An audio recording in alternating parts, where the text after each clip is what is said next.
and so no alarm clock necessary for either side. They both got to sleep in today. Middle Tennessee did have a shoot-around, but it wasn't until early afternoon, and UNC Asheville, they just hung around and watched some film. So both sides should be very well rested for this one. Let's go to Dave Goldman. He's with Kermit Davis. All right, Coach, in the blink of an eye, you had a double-digit lead. What was working besides everything? Well, I just thought our intensity defensively was a lot better. Sometimes it's not what you say, but when you say it. Coach was just telling me you decided to wait a little bit before you gave him that halftime talk, huh? Yeah, I guess it's hustle, it's determination, it's heart. You got to sprint, you got to want it. Sometimes the coaches just have to lay it out and get the message there. I imagine, Coach Pete, sometimes that's what you had to do with your guys as well. You're right, Dave. Once again, the coach cannot play for the players. The defense you've been talking about at that last play we just saw, defense to offense for Toledo, and that's what Todd Kowalczyk's been harping on. It's all about help defense, transition defense, and he was really happy with the way they're helping one another out and switching too, something that teams don't always do. Also, an injury update for you. The MASH unit, it's on the Toledo side as well. Jordan Loft, okay. They cleaned up an abrasion on his lower back, bandaged him up, and obviously he's back on the court and ready to go.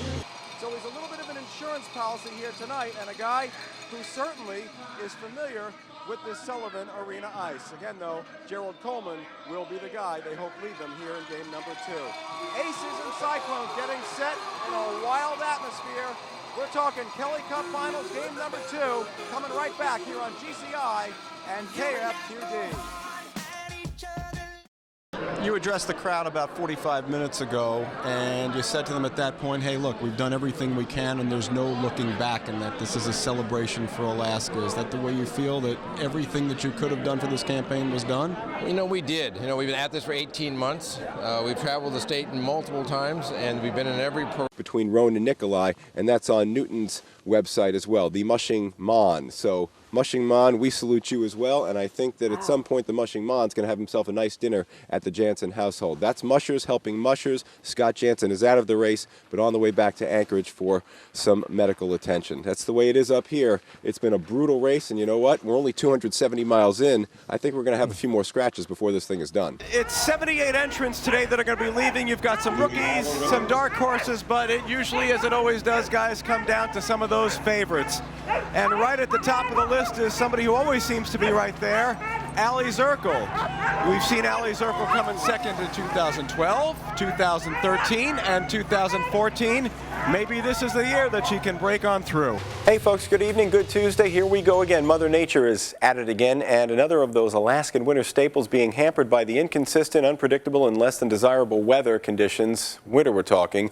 Jeff Sandman Sanderson, he's an Air Force guy.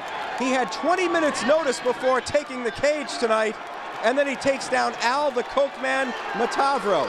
Folks, I don't make up these nicknames, I just report them. Dave, if you can still hear me, Jared works here at KTVA. Is he coming to work tomorrow with a black eye? Jared's going to Miami. He's not going anywhere near this place. He's got this one to fix. He's got that one to fix. Eastlick should go with him because they gave quite a performance. You're not going to see him for at least a couple of weeks, and they both are into vacation after this one. Okay, Dave, thanks. We have our own Emily today who had somewhat of an epic performance. You know what, folks? When you speak of uniquely Alaskan, there's nothing more uniquely Alaskan than standing in Seward and saying, you know what, I think I'm going to jump up that big 3,000-foot rock and come down and see how quickly I can do it. He's going down at a good pace. The question is, how far is Killian ahead of him? Yeah, we can't quite see at this point. The mist is too thick. Well, it's the mystery and the mist of mid-mountain, folks. We can see what goes up, but we can't see what comes down. Killian Jornet is your winner of 2015 Mount Marathon. A little kiss to the crowd. Folks, that is domination.